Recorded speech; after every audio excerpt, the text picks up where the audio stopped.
우리는 지피지기 백전불태라는 주제로 스크루테이프의 편지라는 책을 읽어가면서 2024년 하반기 신앙성장 무브먼트를 진행하는 가운데 있습니다. 저는 지난주에 벌써 큰 보람을 느꼈습니다. 왜 그러냐면 집사님 한 분으로부터 이렇게 문자를 받았는데요. 어떻게 영적 전쟁을 분별해내고 어떻게 승리하셨는지 이 책자의 내용을 적용하고 또 설교의 내용을 적용해서 잘 이겨내셨다는 승전보를 저에게 전해주셨기 때문입니다. 이 집사님께서는 자칫 잘못하면 본인의 마음에 상한 마음을 그대로 전달했을 때 가족들 사이에 어려움이 생길 수도 있는 일이었는데, 오히려 이때 넓은 마음 그리고 또 선한 마음을 가져서 가족들에게 더 잘하셨고 그 결과 가족들이 다 좋은 일로 마무리가 될 수 있었다라는 내용을 저에게 나누어 주셨습니다. 이러한 선한 간증이 저와 여러분들의 삶 가운데도 나타날 수 있기를 주님의 이름으로 축원드립니다. 우리가 셀 모임 할 때 이런 나눔이 많았으면 좋겠어요. 맨날 이번 주에도 졌습니다. 이번 주에도 실수했습니다. 이번 주에도 저는 지고 말았습니다. 저는 안 되나 봅니다. 이런 모임, 이런 나눔도 할 수 있겠죠. 그러나 그것보다는 지난주에 사탄이 이렇게 공격했는데 제가 이걸 어떻게 감지했고 제가 이것을 잘 막아내서 이런 좋은 열매를 맺었습니다. 이러한 것들이 신앙성장 무브먼트 할 때 많은 간증으로 나올 수 있기를 주님의 이름으로 축원드립니다. 사탄은 매우 일상적인 또 매우 작은 일로 우리를 넘어뜨립니다. 거창하고 큰 일로 우리를 공격할 것 같지만 사실은 매우 사소한 일, 매우 작아 보이는 일로 우리의 마음을 틈타고 들어온다라는 것입니다. 그래서 우리는 일상을 살아가면서 우리의 마음과 생각과 뜻을 지키기 위해서 부단히 깨어 있음으로 노력해야 하는 것입니다. 지난주에 우리는 사탄의 전략에 대해서 대체적으로 살펴보았습니다. 사탄이 기본적으로 장착하고 있는 무기가 있는데 그것은 바로 거짓말입니다. 사탄은 입만 열면 거짓말을 합니다. 그렇기 때문에 여러분들에게 아무리 달콤한 말을 하더라도 사탄이 하는 말은 거짓말이다라는 것을 여러분들이 꼭 기억하실 필요가 있습니다. 그리고 사탄은 어떤 일을 합니까? 우리가 올바로 정상적인 생각을 하지 못하도록 합니다. 사탄이 사용하는 가장 일반적인 방법은 무엇이냐면 우리의 사고를 극단으로 모는 거예요. 극단적인 생각을 하게 해서 그 생각에 빠져서 헤어나오지 못하게 하는 것이 사탄의 방법입니다. 정치적으로 예를 들자면 극좌, 극우를 만드는 거예요. 그냥 좌우 서로 대화가 가능한 정도의 서로 보수와 진보가 이야기할 수 있게 하지 않고 아주 극단적인 보수와 극단적인 진보를 만들어서 서로 나는 너하고는 도대체 대화가 안 된다. 너하고는 같이 못 가겠다라는 마음을 사탄이 넣어주는 것입니다. 그래서 극단적으로 우리의 사고를 몰아붙여서 서로 대화조차 할 수 없게 만드는 것이 사탄의 전략입니다. 그래서 영적으로는 아무것도 영적인 것이 있다는 것을 믿지 못하게 하는 유물론자를 만들든지 나는 물질만 믿을 거야, 나는 내가 만질 수 있는 것만 믿을 거야 라는 유물론자와 혹은 너무 지나치게 영적이어서 물질적인 것들을 무시해버리는 마술사 같은 사람들을 만들어서 양극단으로 몰아세워서 하나님을 올바로 믿고 제대로 생각하면서 살아갈 수 있는 능력을 제거해버린다라는 것입니다. 저는 어떤 영상을 보면요, 분명히 어떤 과학자가 나와요. 과학자예요. 그러니까 굉장히 논리정연하고 사실만을 이야기할 것 같죠. 그런데 그런 과학자들 중에 굉장히 영적이면서 굉장히 비논리적인 이야기를 섞어서 말하는 사람들이 있어요. 우리가 볼 때는 과학자니까 굉장히 똑똑하고 과학적인 사실만을 이야기할 것 같지만 그 사람의 이야기를 듣다 보면 중간중간에 굉장히 비논리적인 이야기를 섞어가면서 영적인 이야기를 섞어가면서 하는 사람들이 있다는 것입니다. 이건 굉장히 우리가 분별하기 어려워요.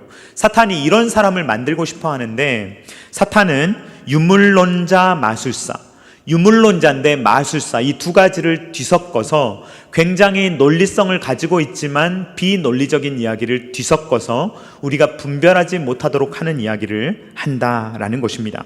굉장히 똑똑한 어리석은 사람을 만들어내는 것입니다. 사탄은 이렇게 여러 가지 수단과 방법을 가리지 않고 단계별로 사람들을 공략하는데, 사탄이 우리에게 사용하는 가장 초보적인 전략, 가장 기초적인 전략이 무엇이냐? 그것은 박해입니다. 우리를 박해하고 괴롭히는 것입니다. 그리스도인들이 되려고 하면 그리스도인이 되는 일에 대해서 가족들이 박해를 하든지 사회가 박해를 하든지 저희를 괴롭혀서 그리스도인이 되지 못하는 전략을 사용한다라는 것입니다. 그런데 우리는 이미 경험을 했습니다. 초대교회를 로마가 엄청나게 박해했습니다. 재물을 빼앗고 제대로 교육도 못 받게 하고 그리고 심지어 죽이고 조롱거리로 삼았습니다. 여러분, 교회가 죽었습니까? 더 크게 일어났습니까? 교회가 더 크게 일어나지 않았습니까? 초대교회를 그렇게 박해했는데 수많은 그리스도인들을 죽였는데 오히려 순교자들의 피가 교회의 씨앗이 되었습니다. 그래서 씨앗이 심겨진 곳마다 오히려 교회의 생명들이 더욱더 활발하게 일어났다라는 것입니다. 저는 지난 월요일 날 교직원들과 함께 양화진을 탐방하고 왔습니다. 양화진에는 145명의 선교사님들과 또 가족들이 함께 묻혀져 있습니다. 여러 묘지들을 둘러보고 설명을 듣는 중에 루비 캔드릭 선교사님께서 하셨던 이야기가 제 눈길을 사로잡았습니다. 저는 원래 알고 있는 글이었지만 사실 이 선교사님에 대해서는 제가 잘 알지 못했습니다. 그런데 이런 글이 있습니다. 우리 한번 같이 읽어보도록 하겠습니다. 시작. 만일 나에게 1000개의 목숨이 있다면 나는 그것을 모두 한국에 주고 싶습니다. 이 글을 읽을 때 얼마나 마음이 뜨거워지는지 몰라요. 그런데 이분의 생애에 대해서 살펴보니까 여러 가지를 또 생각하게 되었습니다. 이 캔드릭 선교사님은 여자 선교사님이십니다. 여자 선교사님이신데 급성 맹장염에 걸리게 되었고 당시 조선의 의료기술이 발전하지 않았기 때문에 그 병을 치료하지 못하고 소천하게 되셨습니다. 그런데 이때 1908년도 8월 15일 날 돌아가신 걸로 되어 있는데 이분의 나이가 몇 살이었는지 아십니까? 이분의 나이는 고작 25살이었습니다.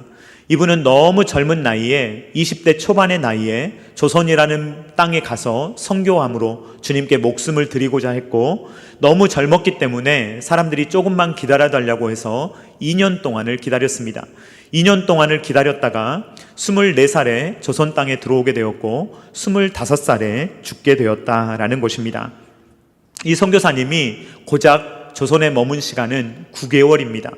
여러분, 선교사님이 그 땅에 가서 9개월을 머물렀다면 할 수 있는 일이 많았겠습니까? 적었겠습니까? 할 수 있는 일이 거의 없다고 해도 무방합니다. 그 나라의 말을 배우기조차 너무나도 짧은 시간입니다. 세상적인 관점으로 보면 낭비입니다. 20대 초반의 젊은이가 미국 땅에서 건강하고 젊게 그냥 살아도 되는데 그 미지의 땅, 조선의 땅에 배 타고 먼 땅을 와서 그 땅에서 이 고국에서는 쉽게 고칠 수 있는 병을 고치지도 못하고 그냥 허무하게 죽어버렸다라고 생각한다면 얼마나 허무한 죽음이며 아무것도 남기지 못한 인생이라고 말할 수 있을 것입니다.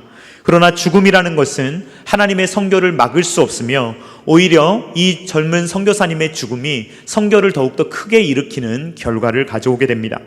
만일 나에게 1000개의 목숨이 있다면 나는 그것을 모두 한국에 주고 싶습니다 라고 외쳤던 이 젊은 여 선교사님의 죽음 때문에 이 선교사님이 뭐라고 말했냐면 10명이든 20명이든 50명이든 조선으로 보내주십시오. 그들에게는 여러분들이 필요합니다.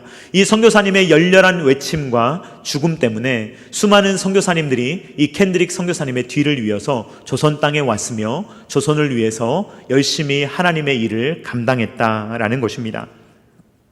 다음 사진을 보면 캔드릭 선교사님의 묘비입니다.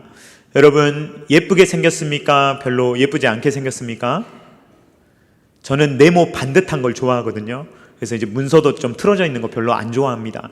그런데 막 울퉁불퉁하게 생겼잖아요. 그러니까 이 묘비가 굉장히 양화진에서도 독특한 묘비로 생각이 됩니다. 그런데 왜 이렇게 디자인했느냐? 이 캔드릭 선교사님을 아시는 분들이 이 묘비를 디자인했는데 이것이 상징하는 바는 포도송이입니다. 포도송이를 여기에다가 묘비로 이렇게 세움으로써 이 캔드릭 선교사님 한 명은 죽었지만 이 미랄이 엄청난 생명력으로 나타나게 되었다라는 것을 이 묘비를 통해서 묘사하고 있다라는 것입니다. 사탄은 처음에 교회를 박해하는 전략을 사용했죠. 그래서 박해하면 예수님을 믿지 못할 것이다 라고 생각하며 부지런히 교회를 박해합니다. 그러나 교회를 박해하면 박해할수록 교회가 어떻게 됩니까? 교회는 더 성장하는 것입니다. 한 사람이 죽으면 30배, 60배, 100배의 결실을 맺으며 수많은 그리스도인이 불같이 일어나서 나도 주님을 위해서 목숨을 드리겠습니다 라는 주님의 사람들이 이 땅 가운데 나타나게 된다라는 것입니다. 전쟁이라는 것도 우리가 볼 때는 별로 좋아 보이지 않는 거예요. 그러나 이것을 다른 관점에서 보면 이 전쟁이라는 것이 어떻게 쓰임받는지를 우리는 알 수가 있습니다. 이 스크루테이프의 편지에 나오는 조카 워무드는 초급 악마입니다. 초짜예요. 초짜니까 전쟁이 일어나니까 엄청나게 좋아합니다. C.S. 루이스는 1차 세계대전을 직접 참전했던 사람이거든요. 그렇기 때문에 전쟁의 참상을 너무나도 잘 알고 있습니다.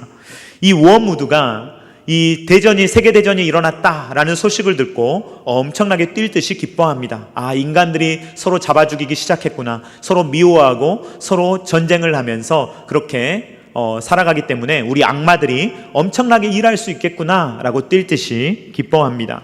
그러니까 이 고급 악마죠. 이 스크루테이프, 모든 것들을 잘 경험한 이 악마가 뭐라고 하느냐, 그렇게 좋아할 일만은 아니다 라고 조카의 말을 일축해버립니다. 왜 그렇습니까? 여러분, 전쟁터에 있는 사람은 무엇을 생각합니까? 무엇을 생각할 수밖에 없을까요? 죽음을 생각할 수밖에 없는 것입니다. 내가 오늘 죽을지, 내일 죽을지, 내 옆에 있는 사람이 언제까지 살아있을지를 모르는 그러한 순간순간이 이어지는 하루하루의 삶이 바로 전쟁터입니다. 우리가 살아가는 일상의 삶과 전혀 다릅니다. 그렇기 때문에 하루의 한순간이라도 죽음을 생각하지 않고 하루를 보낼 수 있는 날이 없는 것이 바로 전쟁터입니다. 미국의 군목들이 하는 이야기가 있습니다. 참호 속에는 무신론자가 없다라는 말입니다. 아무리 평소에는 자신만만하고 아무리 평소에는 내 주먹을 믿어라, 나는 돈이 많다, 나는 아는 게 많다 라고 생각하는 사람도 막상 전쟁터에 가면 이 총탄이 막 빗발치고 포탄이 터지는 전쟁터에 가면 신을 의지할 수밖에 없다라는 말입니다. 이러한 순간에서 이 사람들은 전쟁터를 겪으면서 이 세상이 얼마나 허망한 것인가, 사람들이 똑똑하다고 하는데 얼마나 인류가 발전했다고 말하는데 그 발전이라는 것이 얼마나 허무한 것인가, 전쟁을 통해서 사람들이 알게 된다라는 것입니다. 이런 측면에서 볼 때 고난과 어려움이라는 것은 꼭 나쁘게 작용하는 것만은 아닙니다. 우리의 삶 가운데 늘 좋은 일만 있다면 우리는 하나님을 바라보기 어려울 것입니다. 그러나 인생의 고난을 맛본 분, 이 쓰라림을 맛본 분들은 하나님을 자연스럽게 찾게 되어 있습니다. 그렇기 때문에 사탄은 무조건 우리를 박해하거나 무섭게 하거나 어지럽히거나 이런 일로만 우리에게 다가오지 않는다라는 것입니다. 이것은 초급이에요. 아주 초급 전술이고, 사탄도 지피지기를 하는 거예요. 사탄이 보니까 박해해가지고는 안 되네, 사람들을 죽였더니 더 많이 일어나네, 교회가 더 불같이 성장하네, 이것을 사탄이 아는 거예요. 그렇기 때문에 사탄은 이제 어떤 전략을 사용하느냐, 이게 창과 방패와 같죠. 방패가 견고해지면 더 날카로운 창을 가지고 오는 것입니다.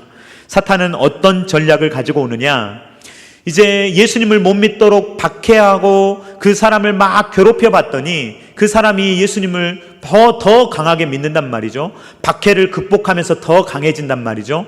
그러니까 내버려 두는 겁니다. 그냥 내버려 둬서 예수님을 믿도록 내버려 두는 거예요. 그런데 내버려 두고 나서 어떻게 하느냐, 이제 사탄이 그 다음 전략으로 사용하는 것이 바로 교회를 이용하는 것입니다. 사탄이 교회를 파트너로 사용한다라는 것입니다. 이 스크루테이프가 책자에 보면 이런 말을 합니다. 현재 우리의 가장 큰 협력자 중 하나는 바로 교회다. 예수님이 싫어서 교회 안 온다는 사람은 거의 없어요. 거의 볼 수가 없습니다. 예수님 싫어하는 사람 없어요. 그런데 교회가 싫어서 교회를 떠난 사람들이 많습니다. 나는 교회에서 이런 상처를 받았어, 저런 상처를 받았어. 교회가 오히려 사람들을 불러 모으는 장소가 아니라 사람들을 떠나보이는 그러한 장소가 될 수도 있다라는 것입니다. 여러분, 여기에서 C.S. 루이스가 이야기하는 협력교회, 사탄의 협력교회는요, 사탄을 숭배하는 교회가 아닙니다. 만약에 제가 이 시간에 여러분 사탄을 숭배합시다 그러면 여러분들이 이 자리에 오시겠습니까? 아무도 안 오죠. 알아버리죠. 대번에 사탄의 전략을 알아버리죠. 그런데 사탄의 협력교회의 특징은 그런 걸 교묘하게 감춘다는 거예요. 교묘하게 감추고 있으면서 생명력도 없고 그냥 메마른 종교인들을 만들어내는, 대충 신앙생활하게 하는 사람들을 양산해내는 그러한 교회로 사탄과 협력하면서 적당히 종교생활하고 있지만 그 안에 예수 생명이 없는 사람들을 교회에서 만들어낸다라는 것입니다. 그렇다면 사탄하고 협력하고 있는 교회들은 어떤 교회들인가? 제가 책자를 보면서 특징을 3가지로 정리해 보았는데, 첫 번째 특징은 무엇이냐? 사탄이 제일 좋아하는 첫 번째 유형의 교회는 목회자가 병들어 있는 교회입니다. 목회자가 완전히 병들어서 목회자가 목회자로서의 역할을 제대로 하지 못하는 교회, 그런 교회를 사탄이 좋아한다라는 것입니다. C.S. 루이스는 두 목사님들의 유형을 소개합니다. 첫 번째 목사님은 이름은 안 나와요. 그런데 이분은 어떤 분으로 묘사가 되느냐? 믿음에다가 물을 타는 일에 매진하는 목사님입니다. 이게 복음인지 아니면 그냥 정치 이야기를 하는 것인지 아니면 무슨 자기계발서를 이야기하는지 알 수 없는 이야기를 뒤섞어가지고 그냥 좋은 게 좋은 거고 그냥 여러분 좋게 사십시오라는 이야기를 흐리멍텅하게 하는 교회를 의미한다라는 것입니다. 스크루테이프의 편지 16장 95쪽에 나오는 이야기를 한번 같이 읽어보도록 하겠습니다. 시작.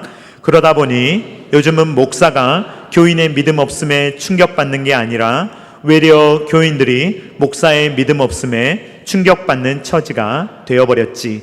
이 목사 덕분에 참 여러 영혼이 기독교를 떠났다.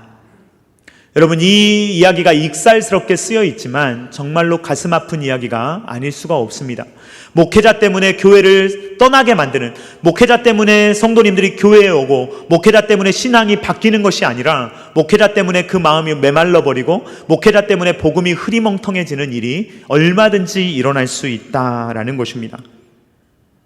루이스가 소개하는 두 번째 목사님은 스파이크 목사라는 사람입니다.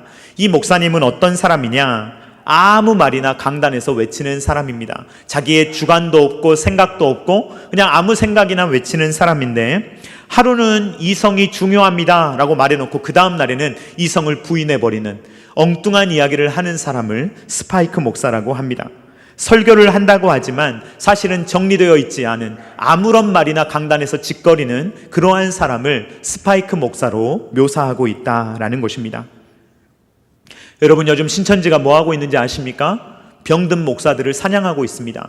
요즘에 신천지가 월세를 내기 힘들어하는 목사님들, 성도님들이 없어가지고 교회가 이렇게 운영하기에 어려움을 겪는 목사님들을 찾아갑니다. 그래서 MOU, 서로 상호 협력하자라고 이야기를 해서 신천지가 돈을 주고 신천지가 사람을 보내줄 테니 너희들도 우리와 협력교회가 되라 라고 말하는데, 이것이 이제 이단 전문가의 이야기는 아니고 신천지의 주장입니다. 자기들의 주장에 따르면 전국적으로 지금 750개 교회 정도가 있다고 합니다.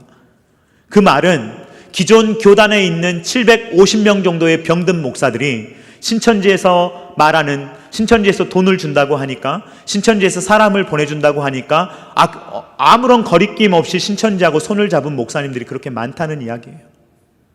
얼마나 가슴 아픈 이야기입니까? 우리는 이러한 생각들을 정말 잘 가질 필요가 있어요. 목회자들이 꼭 살아있어야 되고 목회자들이 꼭 주 안에서, 주 앞에서 모든 사명을 잘 감당해야 된다라는 것입니다. 저는 솔직히 말씀드리면 우리 교회 부목사님들한테 좀 차갑게 굴어요. 저는 굉장히 냉정하게 말합니다. 그 이유는요, 제가 저한테 그렇게 해요. 제가 조금만 둔감해지면 얼마든지 제가 넘어질 수 있는 연약한 사람이란 걸 제가 알아서 그렇습니다. 부목사님들은 다를까요? 똑같습니다. 목회자들도 연약하기 때문에 교회에서 매일매일 살면서도 하나님과 멀어질 수 있기 때문에 그것이 두려워서 저도 늘 제 마음을 다잡으려고 하고, 우리 사역자들도 그렇게 되지 말자고 제가 자꾸 다그치는 것입니다. 사랑하는 성도님들, 목회자들이 살아있을 수 있도록 여러분들 기도해 주시기를 주님의 이름으로 축원드립니다. 사탄이 교회를 무너뜨릴 때 가장 좋은 방법이 뭐겠습니까? 목회자 무너뜨리는 거예요. 목회자 무너뜨리면 교회가 어떻게 되겠습니까? 금방 교회가 흐트러져 버려요. 사람들이 모이는 데는 시간이 걸립니다. 흩어지는 데는요 금방이에요. 그렇기 때문에 목회자 한번 쳐버리면 그게 가장 쉬운 방법이거든요. 그래서 사탄은요, 목회자들을 끊임없이 공격하는 것입니다. 그렇기 때문에 목회자들이 정신을 바짝 차려야 합니다. 두 번째, 사탄이 좋아하는 유형의 교회는 당파가 있는 교회입니다.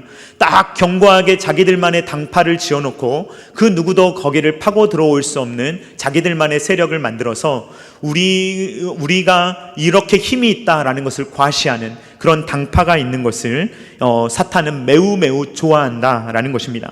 스크루테이프의 편지 7장 49쪽을 한번 같이 읽어보도록 하겠습니다. 시작. 내적으로는 서로 찬사를 주고받는 온실 관계를 발전시키는 반면 외부 세계에 대해서는 엄청난 교만과 증오를 키워나가게 되지. 그들이 뻔뻔스럽게 이것을 즐기는 이유인즉슨 자신들의 배후에 대의가 버티고 있으며 이 대의는 개인적인 차원을 넘어선다는 거야. 두 가지의 특징이 있습니다. 해로운 당파를 만드는 그러한 당파의 두 가지의 특징이 있는데, 첫 번째 특징은 뭐냐면 엄청나게 자기들끼리 칭찬한다는 거예요. 자기들끼리는 와, 당신 같은 분이 없습니다. 당신은 너무 훌륭합니다. 서로 찬사를 주고받는데 외부에 대해서는 엄청나게 냉소적이고 비판적이며 다른 사람들을 도마에 올려놓고 엄청나게 그 사람을 비난해 댄다라는 것입니다. 그래서 다른 사람들은 이 집단에 들어갈 수가 없어요. 분명히 교회인데 교회 안에 또 다른 하나의 교회를 만들어 놓고 자기들만의 성을 지어 놓고 그 누구도 그 성에 침투하지 못하도록 엄청난 힘을 갖는 것입니다. 근데 이들이 무서운 이유는 뭐냐면 대의가 있어요. 어떤 대의를 가지고 우리는 이런 명분이 있기 때문에 이렇게 뭉쳐야 된다라는 생각을 갖는다라는 것입니다. 그렇기 때문에 이러한 당파를 짓는 것을 사탄이 좋아한다, 하나님이 싫어하신다라는 것을 우리는 꼭 기억해야 하는 것입니다. 사탄이 좋아하는 세 번째 유형의 교회는 행동은 하지 않고 생각만 하는 그러한 교회를 사탄은 좋아합니다. 스크루테이프의 편지 13장 81쪽 우리가 같이 읽어보도록 하겠습니다. 시작. 가장 중요한 건 환자가 어떤 것도 행동으로 옮기지 못하게 막는 일이다. 그 하찮은 짐승이 자기 머릿속에서만 뒹굴게 하거라. 상상과 감정이 아무리 경건해도 의지와 연결되지 않는 한 해로울 게 없다라고 이야기를 합니다.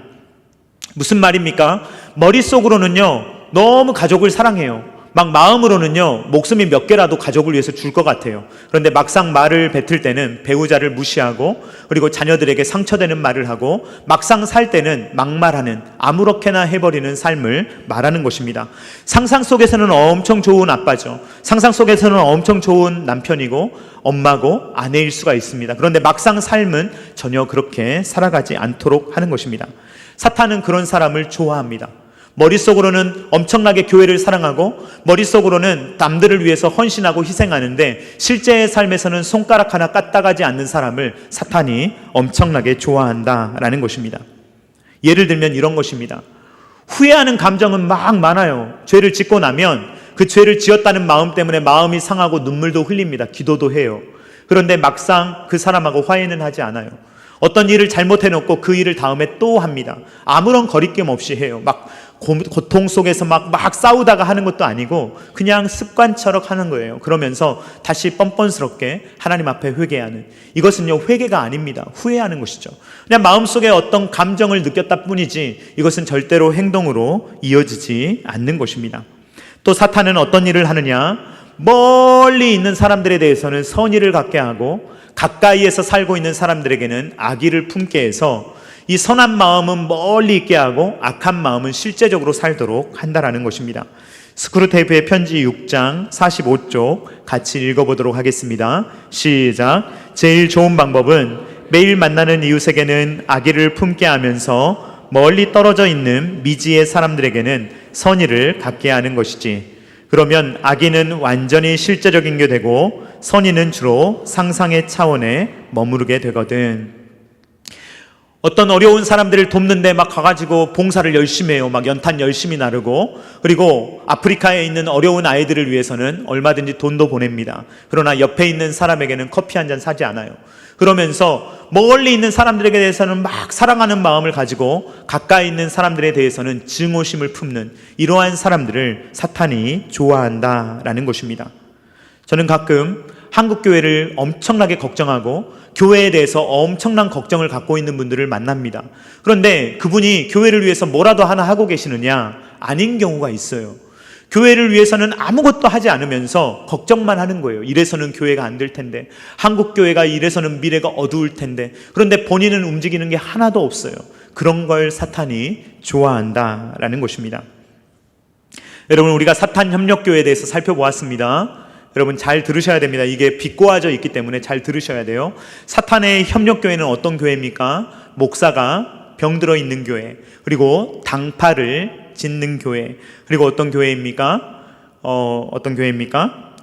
상상으로만, 선의를 가지고 상상으로만 행동하지 않고 모든 일을 하는 교회를 사탄이 좋아한다라는 것입니다. 그러면 정반대로 행하면 됩니다. 이 모든 것들을 완전히 반대로 행해서 사탄이 싫어하는 교회가 되면 되는 것입니다. 사랑하는 성도님들, 우리 교회가 사탄이 싫어하는 교회가 될 수 있기를 주님의 이름으로 축원드립니다. 사탄이 살아있는 교회가 되려면요, 목회자가 살아있어야 되는 줄로 믿습니다. 목사가 살아있어야 돼요. 제가 복음에 막 물을 타고 여러분들에게 듣기 좋은 이야기만 한다면 저에게 문제가 있는 거예요. 저는 그런 목사가 되어서는 절대로 안 되는 것입니다. 제가 설교하든 우리 부목사님들이 설교하든 전도사님이 설교하든 누가 설교하든 피 묻은 복음이 증거될 수 있기를 주님의 이름으로 축원드립니다. 그리고 여러분들도 그렇게 하셔야 돼요. 목회자들도 그렇게 해야 되며, 여러분들이 교사라면, 여러분들이 셀 리더라면 여러분들이 각 셀에서 그렇게 하셔야 됩니다. 우리는요, 사람들이 좋아하는 일을 하기 위해서 이 자리에 세워진 사람들이 아닙니다. 우리는 하나님을 기쁘시게 해야 되는 줄로 믿습니다. 그러면요, 타협 없는 복음을 증거해야 합니다. 그렇게 될 수 있도록 우리는 늘 깨어서 하나님의 복음을 있는 그대로 증거하는 일을 해야 된다라는 것입니다. 목사가 만약에 자신의 이념을 가르치거나 자신의 개똥 철학을 가르친다면 그 목사는 사탄이 좋아하는 목사라고 밖에는 말할 수가 없다라는 것입니다.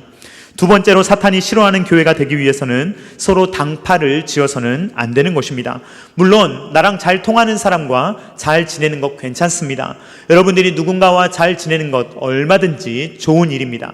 문제는 뭐냐면 잘 어울리는 사람만 어울리는 거예요. 그리고 다른 사람을 배척해버리는 거예요. 이게 문제입니다. 여러분, 나랑 잘 맞는 사람하고 지내는 것 어려운 일입니까? 쉬운 일입니까? 쉬워요. 누구나 할 수 있는 일입니다. 예수님 안 믿어도요, 누구든지 할 수 있는 일이에요. 이거는요, 애들도 할 수 있는 일입니다. 그러나 어른이 되어간다는 것, 성숙한 신앙인이 되어간다는 것은 어떤 것을 의미하는 것입니까? 마음이 넓어지는 것을 의미해요. 나랑 좀 다른 친구와도 어울릴 수 있는 것을 의미하는 것입니다. 그렇기 때문에 우리는 마음을 넓게 가지고 당파를 짓기보다 그 누가 와도 그 사람을 수용하고 포용하고 양육하고 키워줄 수 있는 그런 교회가 되어야 된다라는 것입니다. 세 번째로, 사탄이 싫어하는 교회가 되기 위해서는 상상과 감정 속에서만 움직이는 것이 아니라 실제적인 나의 삶에서 그것을 살아내는 것이 중요하다라는 것입니다. 말씀 읽어야지 라는 것이 아니라 진짜 말씀을 한 장이라도 오늘 읽어가며 기도해야지 라는 그러한 감각, 생각보다는 정말로 5분이라도 앉아서 기도하는 실천을 해보아야 된다라는 것입니다. 그 사람 용서해야지 라는 마음만 갖는 것이 아니라 실제로 용서해달라는 말을 하고, 그리고 그 사람에게 그것을 표현하고 그것을 이룰 수 있는 사람이 되어야 된다라는 것입니다.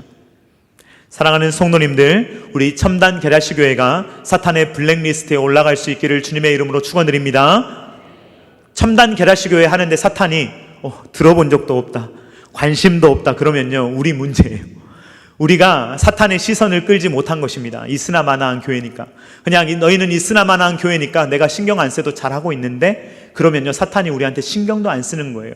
그러나 사탄의 블랙리스트에 올라가잖아요. 그럼 사탄이 미워합니다. 대적해요.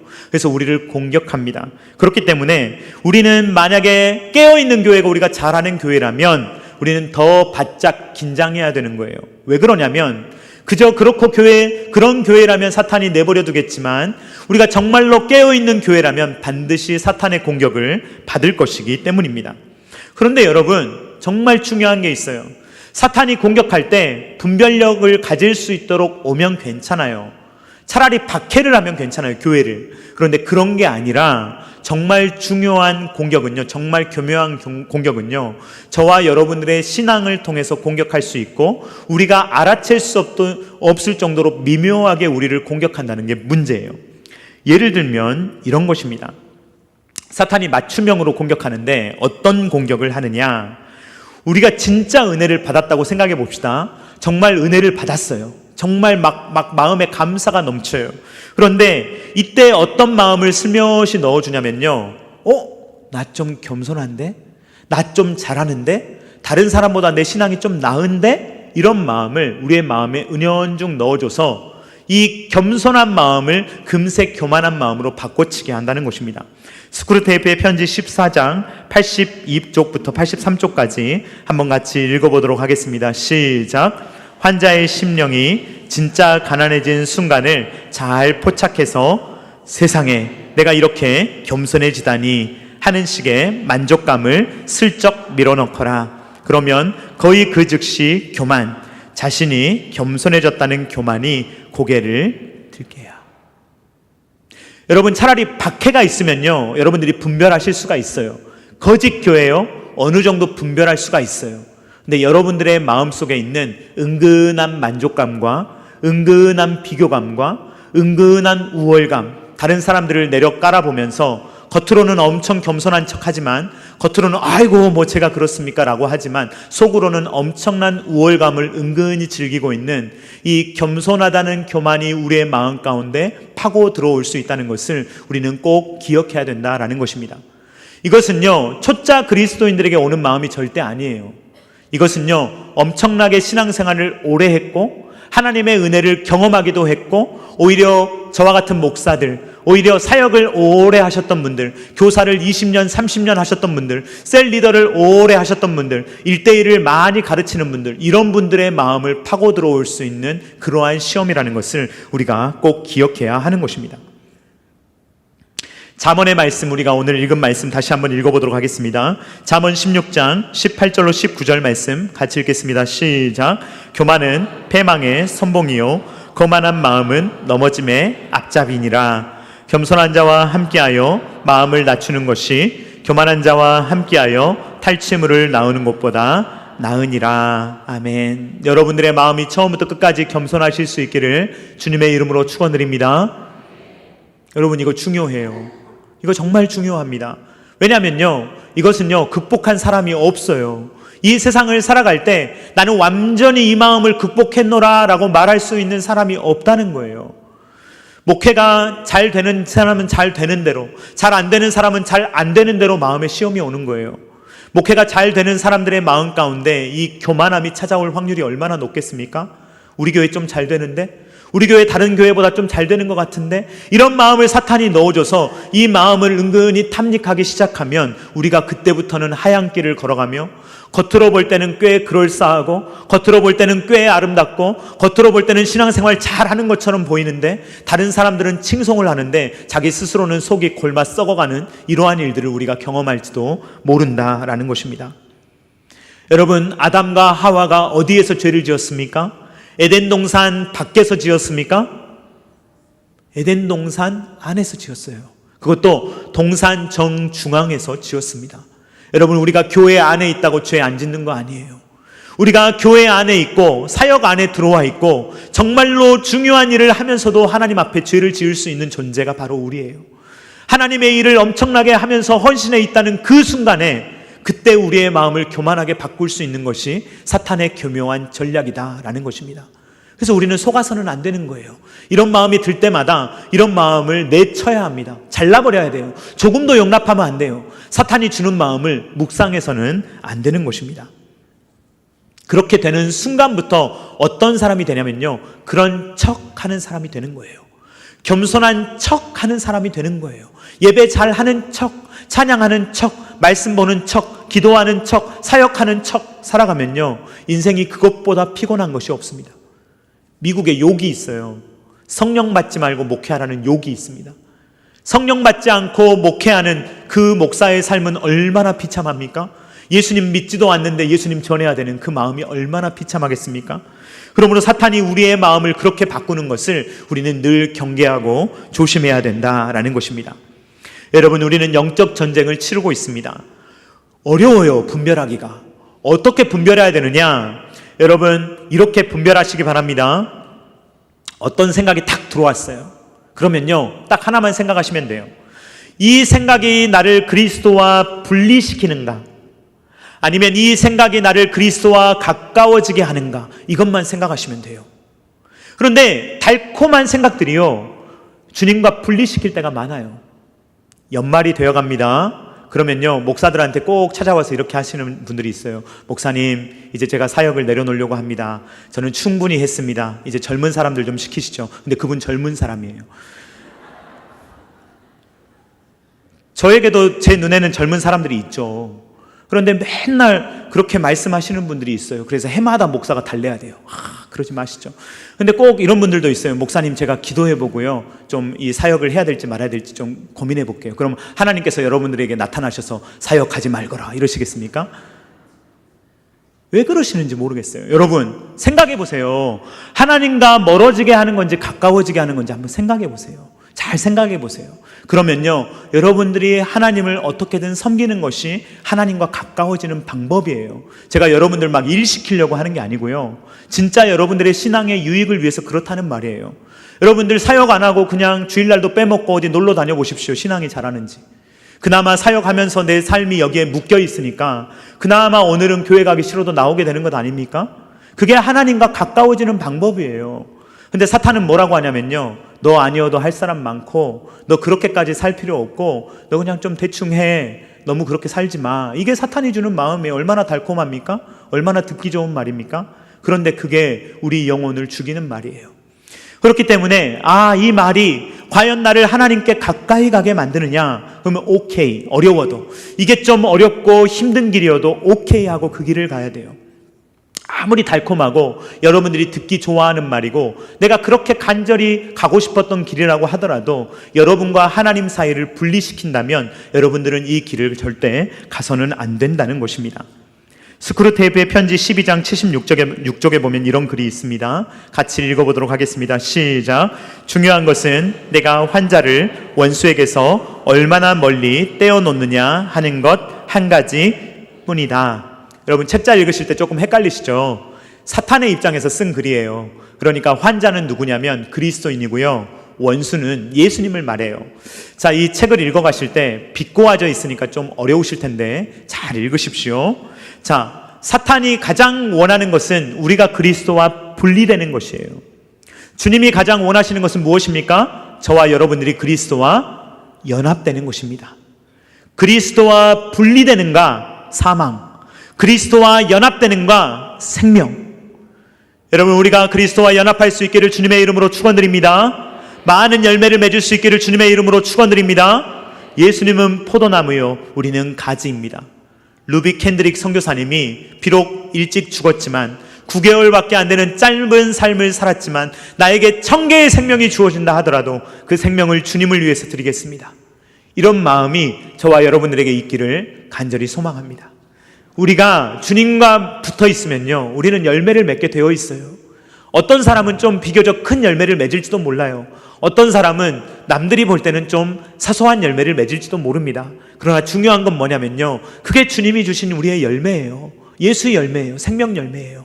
이러한 열매를 우리 모두 다 맺을 수 있기를 주님의 이름으로 축원드립니다. 우리 같이 찬양하도록 하겠습니다. 신실하게, 진실하게. 사탄은 우리를 신실하지 못하게, 진실하지 못하게 합니다. 흉내내게 합니다. 메마른 종교인으로 만듭니다.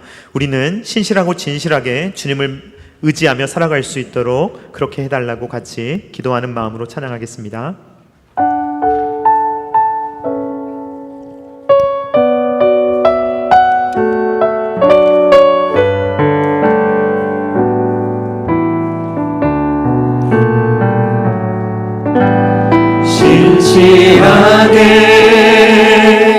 진실하게 거룩하게 살게 하소서. 진실하게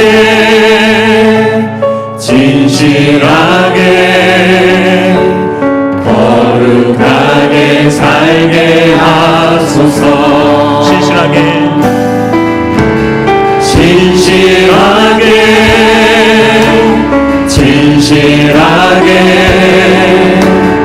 거룩하게 살게 하소서. 진실하게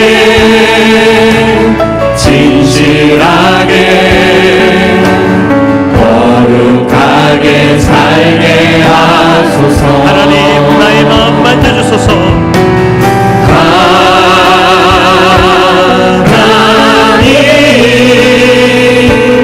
나의 발을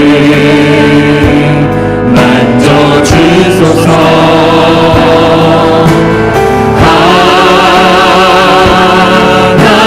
하나님 나의 영혼 새롭게 하소서. 하나님 나의 기도 들어주소서.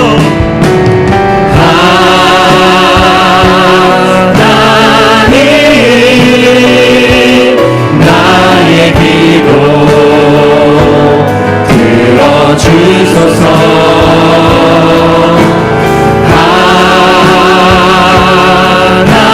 하나님 주의 길로 인도하소서. 하나님 나의 마음 만져주소서.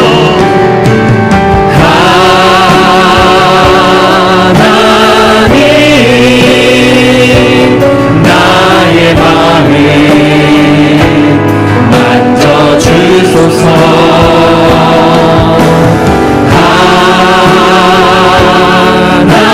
하나님 나의 영혼 새롭게 하소서. 하나님 나의 기도 들어주소서. 하나님 나의 기도 들어주소서.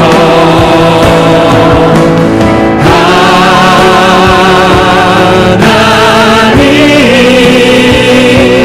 주의 길로 인도하소서.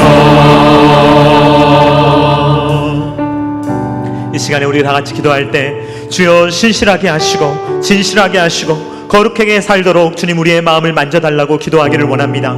사탄은 때로 우리를 박해하다가 안되면 우리를 흐리멍텅하게 생각하게 만들거나 혹은 우리가 신앙생활 잘하는 것처럼 우리를 매우 교만하게 만들어서 마치 하나님 없어도 우리가 신앙생활 잘하고 다른 사람들보다 나은 것처럼 우리의 마음을 매우 교만하게 만듭니다.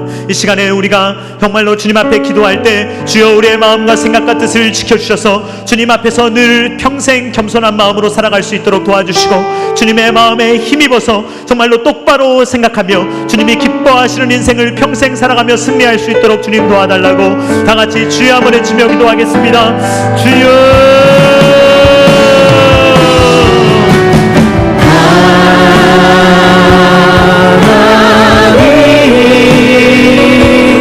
나의 마음 만져주소서.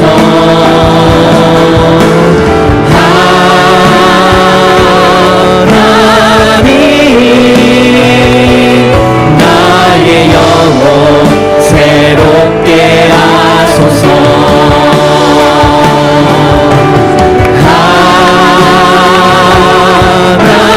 하나님 나의 기도 들어주소서.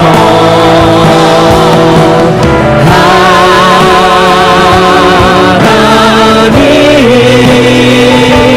주의 길로 인도하소서.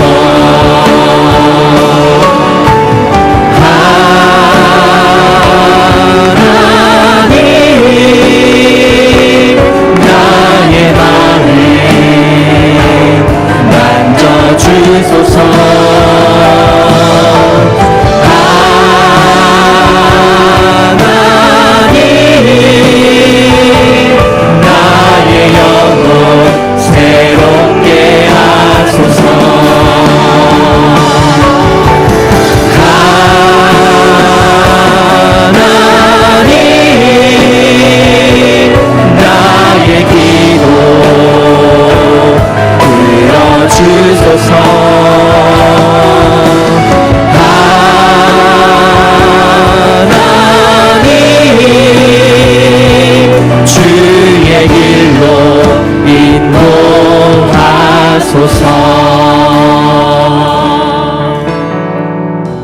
사랑하는 하나님 아버지, 감사를 드립니다.